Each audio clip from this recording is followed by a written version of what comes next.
Hello friends, स्वागत है आपका आपके अपने चैनल स्मार्ट स्टडी स्टूडियो में।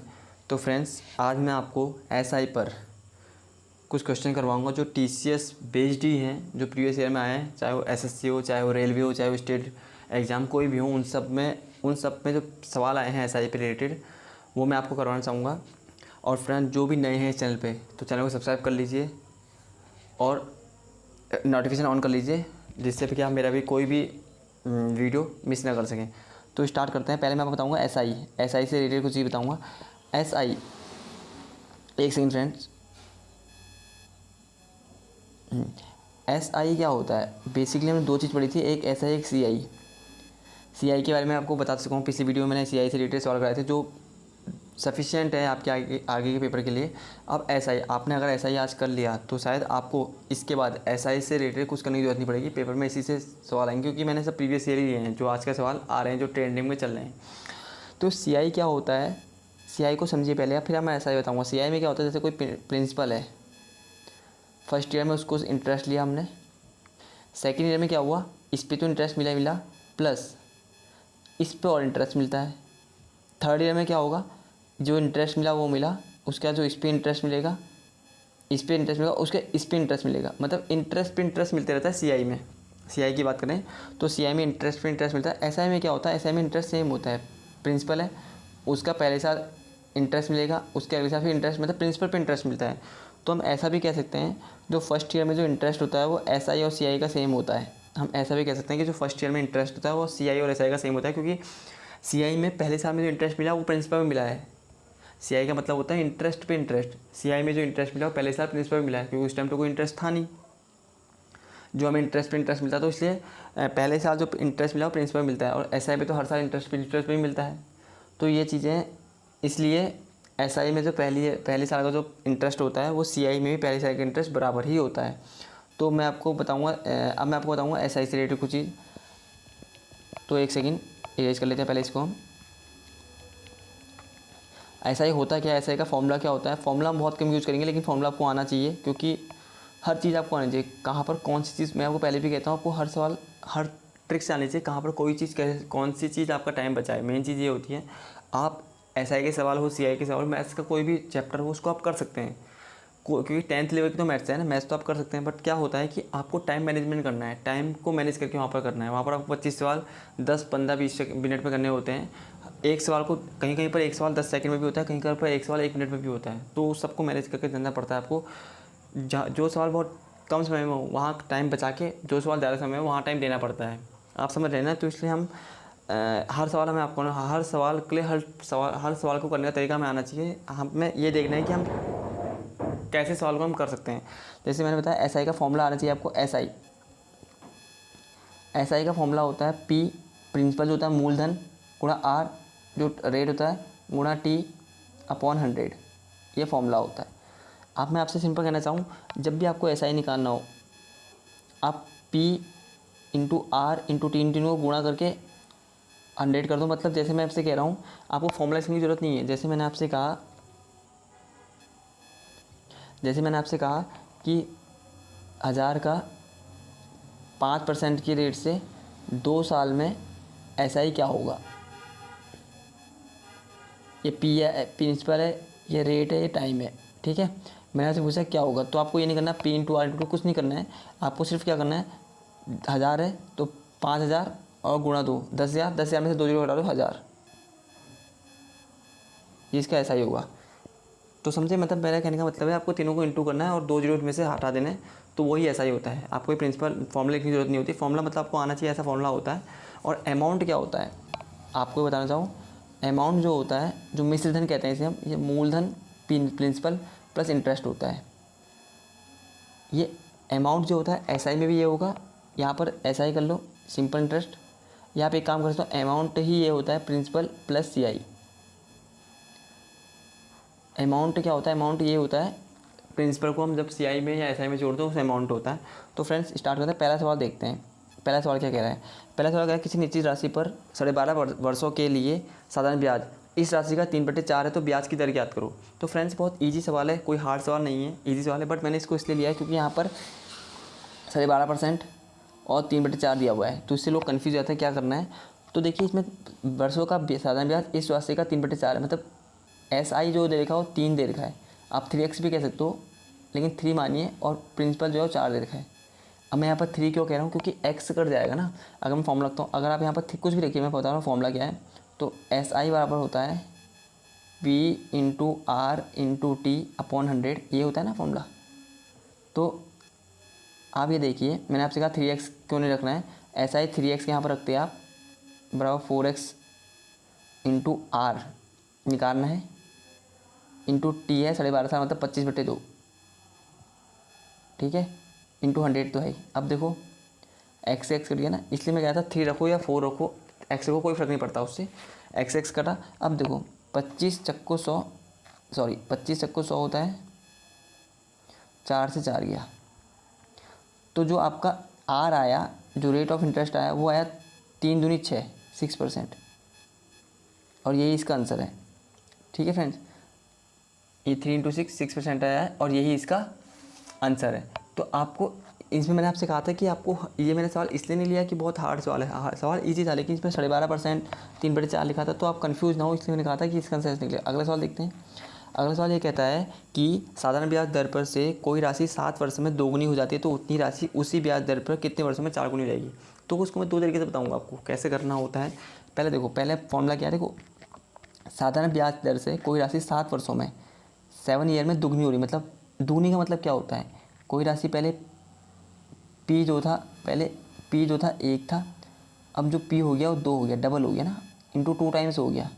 कहने का मतलब क्या है, P भी 1 है और सिंपल इंटरेस्ट भी 1 है, यही तो हुआ, तभी तो 2 हुआ अमाउंट। क्योंकि अमाउंट क्या होता है, मैं आपको बेसिक से बता रहा हूँ, प्रिंसिपल प्लस SI होता है ना, तो 1P प्लस 1P मतलब दुगना हो गया ना, 2P हो गया ना, इसलिए अमाउंट दुगना हो गया, समझ गए। तो इसलिए यहाँ पर 2 आ गया, तो मैंने कह दिया ये, मैंने आपसे क्या कहा, एक सेकंड फ्रेंड, तो P भी 1 हो गया और SI भी 1 हो गया। तो फॉर्मूला क्या होता है, फॉर्मूला होता है आपका SI मतलब 1 = P इंटू आर निकालना है, इंटू टी 7 वर्ष से कितने अपॉन 100, ये हुआ ना। तो R जो निकलेगा वो निकलेगा आपका 100/7,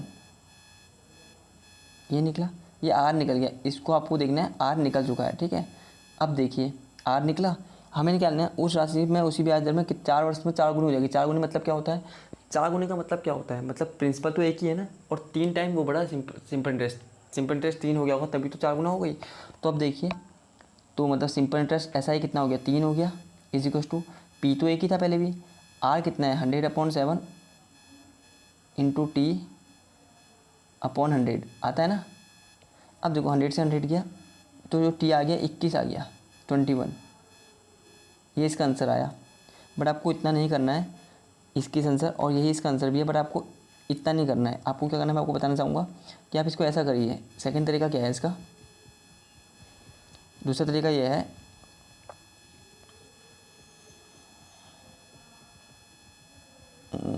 हाँ दूसरा तरीका क्या है इसका, दूसरा तरीका यह है कि कोई धनराशि को साधारण ब्याज की दर से कोई राशि 7 वर्षों में दुगनी हो जाती है। अब इसमें एक चीज़ याद करनी है आपको, 7 वर्ष में दुगनी हो रही है, 7 ईयर्स में दुगनी हो रही, मतलब SI कितना हो रहा है, SI 1 हो रहा है 7 वर्षों में। समझना क्या कहना चाह रहा हूँ, 7 वर्षों में SI 1 हो रहा है, क्योंकि दुगनी का मतलब क्या, एक प्रिंसिपल हो गया, एक SI हो गया, तभी तो दुगनी हो रही है। अब कितना होना है, उतनी राशि उसी ब्याज दर से कितने वर्षों में 4 गुनी हो जाएगी। 4 गुनी मतलब SI 3 हो जाना चाहिए, तभी तो 4 गुनी होगी। ये SI का है, ये SI है, ये SI है, तो कितनी होगी, तो ये इसका 3 टाइम्स है ना, इसको भी 3 टाइम्स कर लो, 21, ये इसका आंसर हो जाएगा। समझ गए। तो इजी वे में ऐसे करना है इसको, आप समझ गए होगे, इसको इजी वे में ऐसे करना है। अगला सवाल करते हैं। 2 वर्षों के लिए किसी धन को साधारण ब्याज पर एक निश्चित दर पर रखा गया, यदि 3% अधिक होता तो 300 रुपये अधिक प्राप्त होते, धन कितना था। देखो मैंने आपसे क्या कहा, मैंने आपसे ये कहा है कि सिंपल इंटरेस्ट जो होता है ना वो हमेशा सेम रहता है। पहले साल अगर 100 रुपये मिला है तो अगले साल भी 100 रुपये मिलेगा, अगर उसी मूलधन पे मिल रहा है तो अगले साल भी 100 रुपये मिलेगा, अगले साल भी 100 रुपये मिलेगा, क्योंकि वो सिर्फ मूलधन पे लगता है, तो मूलधन तो सेम है, मूलधन तो चेंज हो नहीं रहा। सॉरी मूलधन तो चेंज हो जाता, तो सिंपल इंटरेस्ट क्या होता है, हर साल सेम होता है। अब एक चीज़ बताइए, इसमें लिखा है 2 वर्षों के लिए किसी धन पर को साधारण ब्याज की दर से एक निश्चित दर पर रखा गया यदि दर 3% अधिक होती है। यदि दर क्या होती है, 3% अधिक होती है तो 300 रुपये अधिक प्राप्त होते हैं। तो एक चीज़ समझना, 3% अधिक होती है, 300 रुपये अधिक प्राप्त होते हैं, तो धन कितना था, धन कितना था। अब एक चीज़ बताइए, 3% का मतलब क्या है, 3% का मतलब है 300 रुपये अधिक हो रहे हैं, 3% के में 300 रुपये अधिक हो रहे हैं ना, ये समझना। 2 वर्ष में 300 रुपये अधिक हो रहे हैं, तो 3% की वजह से 1 वर्ष में 150 रुपये अधिक होंगे, सिंपल सी बात है।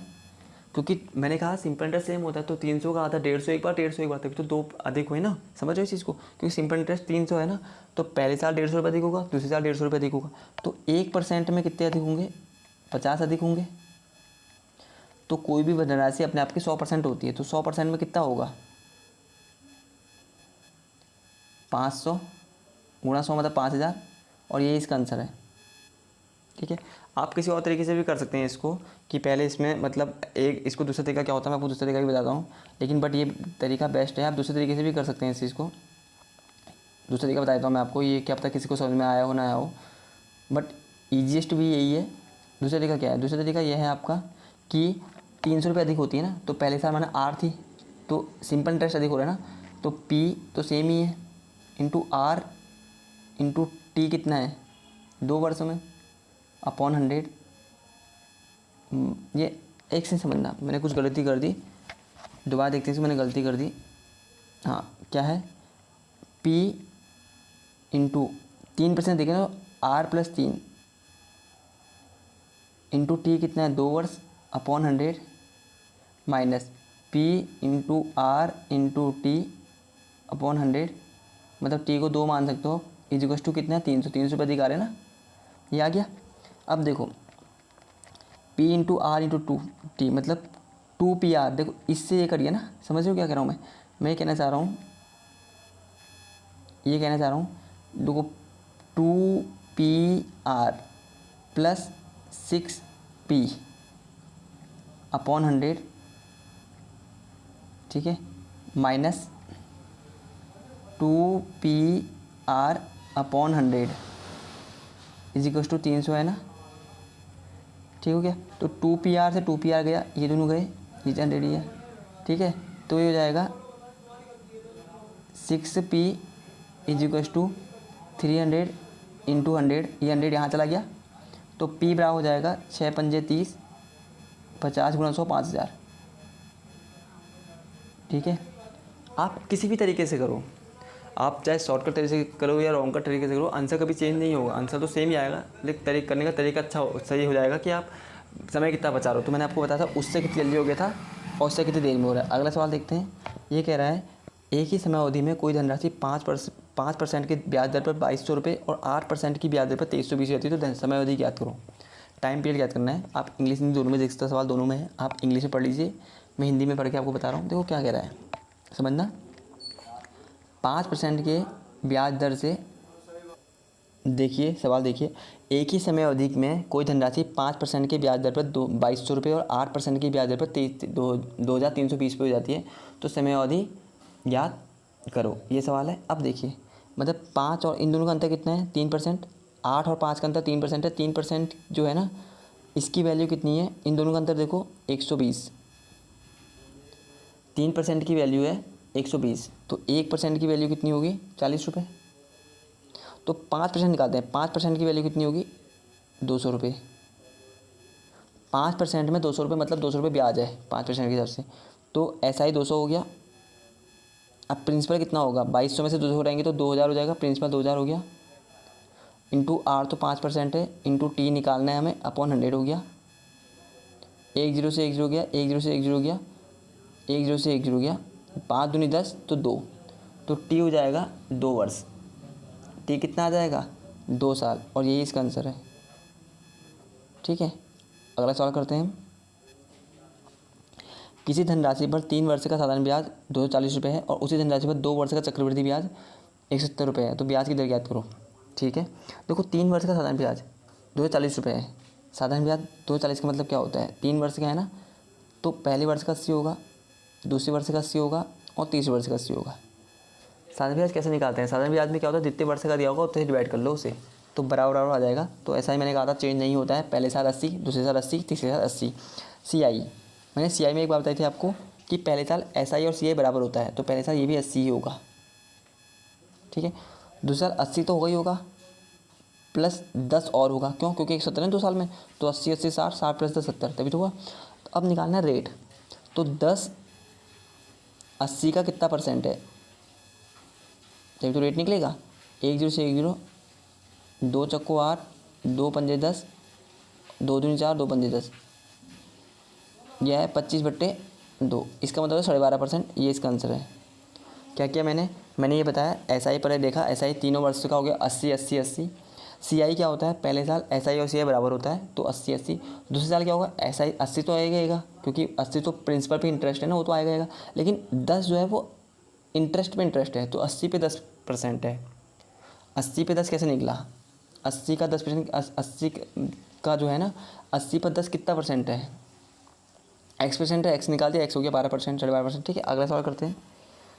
एक ₹X की राशि 2 वर्ष के लिए एक निश्चित दर पर साधारण ब्याज पर रखी गई। यदि यह 3% अधिक दर पर रखी जाती तो 300 रुपये अधिक प्राप्त होते, ठीक है। तो 4x मूल ज्ञात करो, ठीक है। समझ में आया क्या कहना चाह रहा हूँ मैं आपसे? समझना इस चीज़ को कि देखो, x की एक राशि 2 वर्षों के लिए, x की राशि 2 वर्ष के लिए निश्चित दर पर साधारण ब्याज पर रखी गई।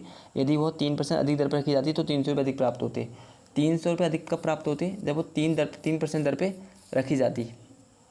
समझना, 3%। अब देखो 2 वर्ष के लिए मैंने बताया था 3% है ना, 2 वर्ष के लिए 300 रुपये, तो 1 वर्ष के लिए 150 रुपये। 3 वर्ष में ये 1 वर्ष का निकला, 1 ईयर का निकल रहा है, ठीक है। तो 1% पे कितना निकलेगा, 50। 100% पे कितना निकलेगा, 5000, क्योंकि 100% अपनी वैल्यू होती है, 100% जो है x की वैल्यू हो गई। अब निकालना है 4x का मान, ये x की वैल्यू है, जो ये है ना 100, ये x की वैल्यू है, तो 4x कितना होगा, 4 × 5 20, 0 0 0 20,000, ये इसका आंसर आ गया जी। अगला सवाल देखते हैं। यदि किसी बैंक की प्रति वर्ष साधारण ब्याज दर 5 से 3.5% हो जाती है तो किसी व्यक्ति की वार्षिक आय 105 रुपये कम हो जाती है, तो बताइए कि बैंक में कितने रुपये की राशि जमा कराई गई थी। देखो, अब समझना क्या हो, साधारण ब्याज में क्या हो रहा है, जैसे माना एक चीज़ समझना, साधारण ब्याज का कंसेप्ट क्या होता है, मैं आपको बताता रहूँगा। साधारण ब्याज का कंसेप्ट ये होता है, 3 कंसेप्ट समझना। साधारण ब्याज का पहला कंसेप्ट क्या होता है कि साधारण ब्याज में ब्याज हर साल सेम ब्याज लगता है। अगर पहले साल 1000 रुपये में 500 रुपये ब्याज है तो दूसरे साल में 500 लगेगा, तीसरे साल में 500 मिलेगा, चौथे साल में 500 मिलेगा। दूसरा कंसेप्ट क्या होता है, जितने रुपये बढ़ते हैं या जितने रुपये घटते हैं, माना वो उसके डायरेक्ट रेट पे के प्रोपोर्शनल होते हैं। जैसे माना मैं आपसे कह रहा हूँ कि उसकी राशि 3% से 1.5% हो गई, तो उसको 200 का घटा हुआ, तो मतलब कहने का मतलब जितनी राशि कम हुई है ना, उसको उतने ही रुपये, मतलब दोनों की वैल्यू बराबर हो जाएगी। रेट अगर जितना कम हुआ है तो जो प्राइस की वैल्यू वो भी उतनी कम होगी। समझ रहे हैं ना मैं क्या कहना चाह रहा हूँ? मैं ये कहना चाह रहा हूँ कि जैसे यहाँ पर लिखा है 5 से 3.5% हो गई, मतलब 5 - 3.5 तो 1.5%। जो 1.5% की वैल्यू है ना, यही जो है 105 के बराबर है, क्योंकि इक्वली प्रोपोर्शनल होते हैं। जितने % कम होती है वैल्यू, उसको ईयर से इंटू कर सकते हैं, लेकिन ईयर इसमें एक ही साल दिया हुआ है, कुछ नहीं दिया तो 1 साल माना जाएगा। अगर यहाँ 2 साल होता 2 से इंटू करते, अगर यहाँ पर 2 साल होता तो 1.5 को 2 से इंटू करते, तो 1.5% 105 के बराबर है, तो 1% कितना होगा, 70 के बराबर होगा, तो 100% कितना हो जाएगा, 7,000 के बराबर। ठीक है फ्रेंड, ये इसका आंसर रहा। अगला सवाल देखते हैं। A sum of money lent out at simple interest 720 after 2 years and 1020 after further period of 5 years, find the principal. एक राशि, हिंदी में गलत लिखा हुआ है, एक राशि 2 वर्ष के लिए साधारण ब्याज इतने रुपये नहीं है, ये इसका मिश्र धन है। इसको हिंदी में देखना, इंग्लिश में लिखा हुआ है सम ऑफ मनी, तो इसका मिश्र धन है, साधारण ब्याज नहीं है।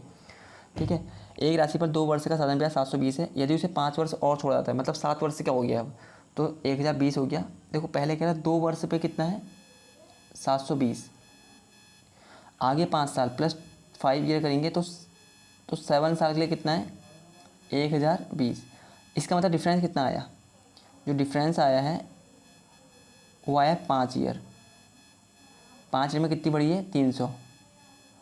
तो एक ईयर में कितनी बढ़ी है 60, एक ईयर में 60 बढ़ा है ना, तो निकालना क्या है, तो मूलधन ज्ञात करो। तो एक ईयर में 60 तो 2 ईयर में 120, 2 ईयर में 120 हो गया।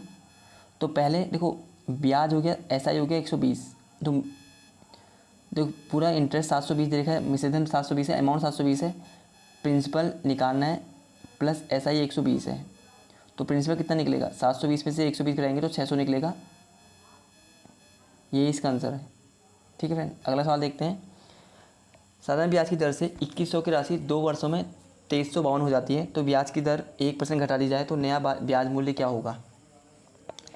क्या कहना चाह रहा है, ये कहना चाह रहा है कि साधारण ब्याज की दर से 2100 की राशि 2 वर्ष में 2352 हो जाती है, तो ब्याज की दर 1% घटा दी जाए तो नया ब्याज दर क्या होगा। अब देखिए दोनों का अंतर देख लिए,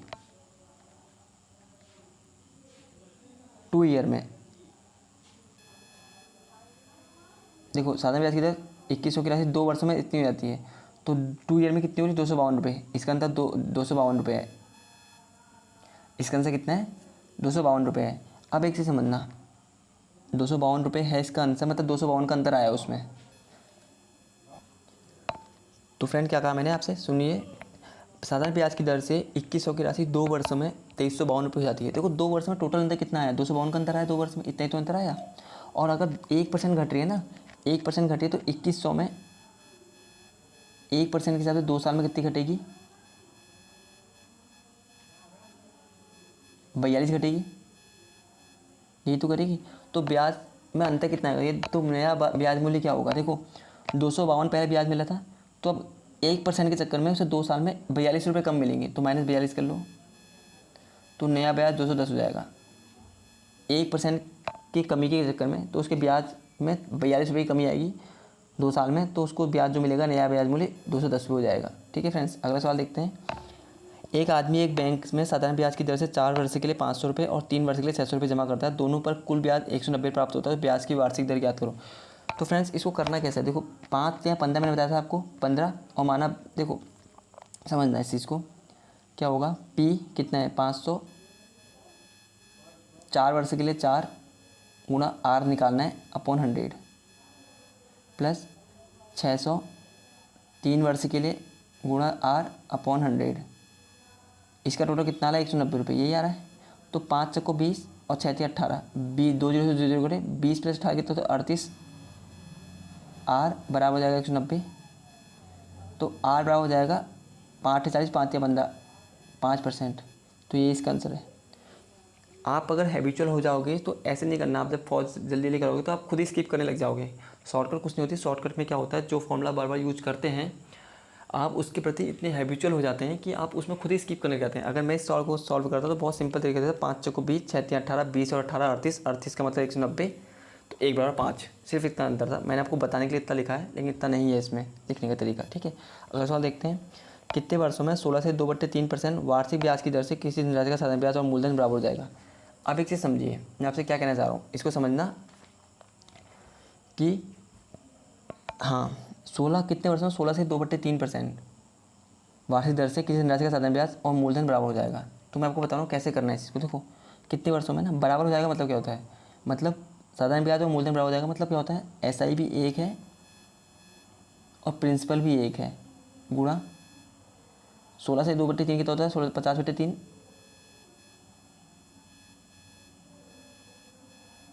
गुणा टी निकालना है, ये होगा। तो 100 5 6 का 30, तो टी आ जाएगा 6 ईयर। ठीक है, तो इसका आंसर ऐसा है। और दूसरा तरीका क्या हो सकता है, दूसरा तरीका होता है इसका, देखो कितने वर्षों में 16 से 2/3% वार्षिक की दर से किसी धनराशि का साधारण ब्याज और मूलधन ब्याज बराबर हो जाएगा, कितने वर्षों में हो जाएगा। तो इसको हम ऐसे भी कर सकते हैं, समझना इस चीज़ को मैं क्या कह रहा हूँ।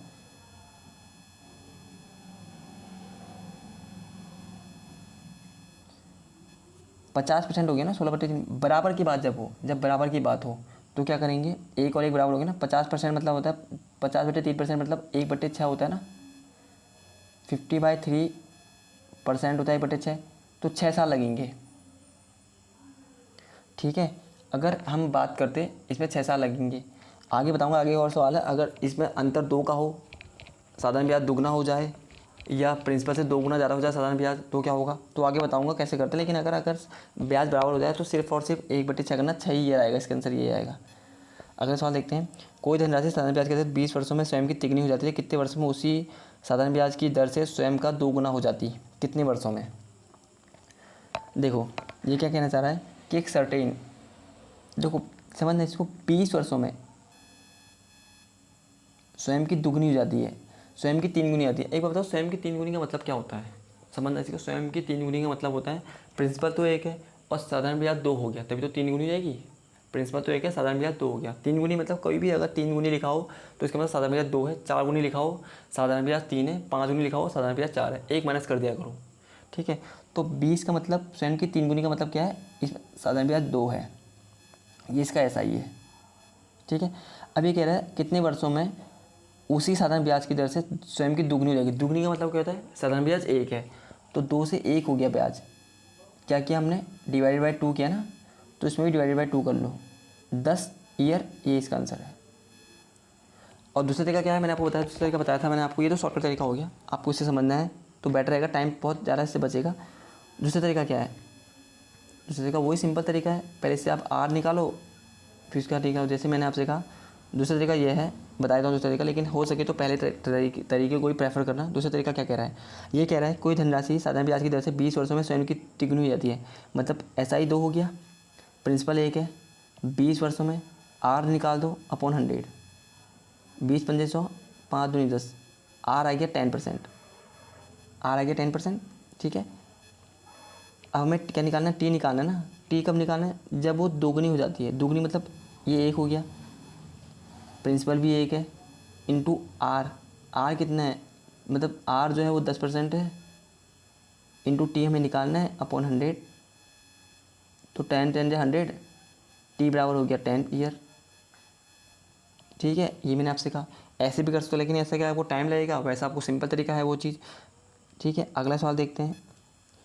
एक व्यक्ति कोई धनराशि 5 वर्ष के लिए उधार लेता है और मूलधन के कुल ब्याज का अनुपात 5 और 2 है, तो मूलधन व ब्याज दर का अनुपात ज्ञात करो। देखो फ्रेंड्स, ये सवाल इजी है और थोड़ा ट्रिकी सवाल है।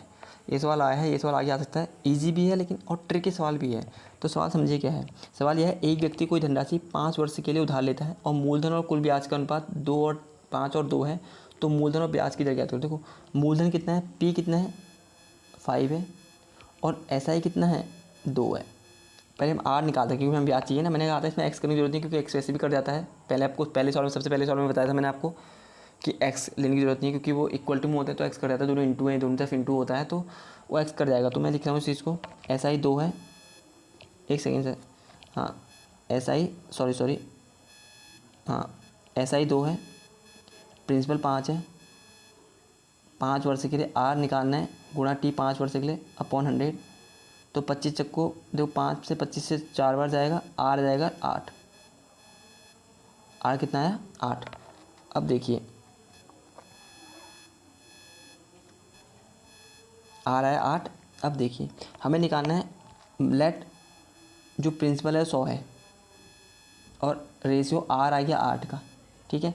अब शॉर्टेस्ट फॉर्म में निकालना है, इसका 1/4 करो, 25 आएगा, इसको 5 4 से डिवाइड करेंगे 25 आएगा, इसको 4 से डिवाइड करेंगे 2 आएगा, तो रेशियो कितना आ रहा, 25/2, ये इसका आंसर है, ठीक है फ्रेंड्स।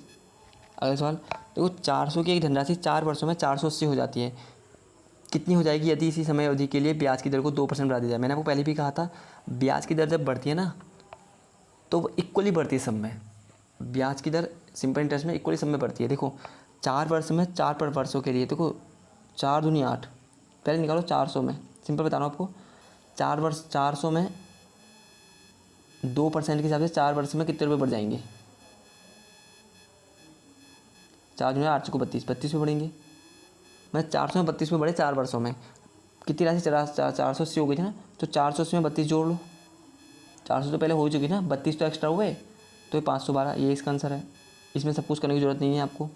मैंने क्या कहा, मैंने कहा देखो 4 वर्षों में 480 तो हो ही रही थी, वो 400 तो वैसे भी होगी, लेकिन जो 2% बढ़ाया ना वो इक्वली बढ़ के 480 में ऐड हो जाएगा, 400 में तो बढ़ेगा क्योंकि उसको ब्याज से तो मतलब है नहीं, कि 480 में 80 का ब्याज हो गया तो 80 में भी जुड़े, ब्याज से को मतलब है नहीं सिंपल इंटरेस्ट को, तो वो मूलधन पे बना तो उसको हमने इसमें से जोड़ दिया डायरेक्ट। अगला सवाल देखो, एक निश्चित समय अवधि के लिए 5% वार्षिक ब्याज की दर पर निवेशित की गई धनराशि और साधारण ब्याज का अनुपात 8 और 3 है, ज्ञात करें कि धनराशि कितने समय के लिए निवेशित की गई है।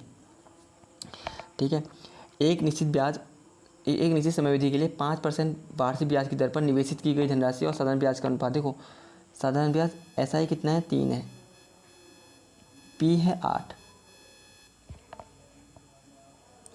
टाइम निकालना है, समझना इसको। पहले देखो पी जो ऐसा ही हो, पी का कितना परसेंट है, 3 जो है 8 का कितना परसेंट है, 4 दूनी 8, 4 से 25, 75/2% है, यही है ना। इसमें कितने साल के लिए, 5 साल के लिए, तो 1% 5% का तो 1% में निकालेंगे तो 5 से डिवाइड कर लो, 5 से जाएगा 15 बार तो 7.5 हो जाएगा। 15/2 कितना होता है, 7.5 ईयर, ये इसका आंसर है। अब आप सीधे पूछेंगे कि सर आपने 3 कौन सा परसेंट क्यों किया और 5 से डिवाइड क्यों किया, तो ये मैंने कोई ट्रिक नहीं है, मैंने आपसे एक चीज़ कही थी कि ट्रिक नहीं होती है। बहुत सी चीज़ों में क्या होता है, हम फॉर्मूले सवाल को इतनी जल्दी हैबिचुअल होते हैं उसको करने में, तो हम खुद ही स्किप करते हैं कुछ चीज़ें। तो मैंने बहुत चीज़ें स्किप की हैं इसमें, ये कोई फॉर्मूला नहीं है, ये मैंने स्किप किए हैं। मैंने क्या स्किप किया समझने चीज़ को, मैंने क्या करना चाहा इसमें। अगर आप भी प्रैक्टिस करेंगे तो आप भी बहुत चीज़ स्किप कर सकते हैं, तो इसलिए कहते हैं मैथ्स प्रैक्टिस मांगती है, जो जितनी प्रैक्टिस करेगा वो उसको उतना फ़ायदा होगा। ठीक है, तो मैथ्स से प्रैक्टिस मांगती है। मैथ्स में आपकी नॉलेज जो है वो 70% रहती है और 30% आपकी प्रैक्टिस रहती है। जितनी प्रैक्टिस करोगे उतनी आपको नॉलेज बढ़ती रहेगी। सवाल देखिए, सवाल क्या है इसमें, में से क्या करते हैं हम। जो पी मैंने बताया आपको 8 है, मैंने आपको बताया था एस आई जो है वो 3 है, तो 3 यहाँ लिखता, पी 8 यहाँ लिखता, इंटू आर कितना है 5% इंटू T/100, यही तो हुआ। तो मैंने क्या किया, 8 को यहाँ भी था, 3/8 इंटू 100 कर लिया, बराबर 5T हो गया, यही तो हुआ। तो जब मैंने इसको सॉल्व किया, यह है 75/2, यही आया ना। और मैंने 5 को यहाँ डिवाइड कर लिया, उसके बाद यही तो क्या, मैंने कहा 5 से डिवाइड कर लो, इक्वल टू T निकला। मैंने किया वही तरीके से, बट मैंने बहुत से अब स्टेप को स्किप कर दिया। तो फ्रेंड्स, आपसे भी ये कहना चाहूँगा कि प्रैक्टिस करते रहिए। ट्रिक कोई चीज़ नहीं होती, ट्रिक जो होती है फॉर्मूलों से ही बनती है। आप इसको प्रैक्टिस करेंगे तो आप खुद ही स्किप करना सीख जाएंगे। तो फ्रेंड्स, अगर आपको इससे अच्छा लगा हो तो इसको लाइक करिए और मेरे चैनल को सब्सक्राइब करिए और अपना सपोर्ट देते रहिए। Thanks friends, thank you so much.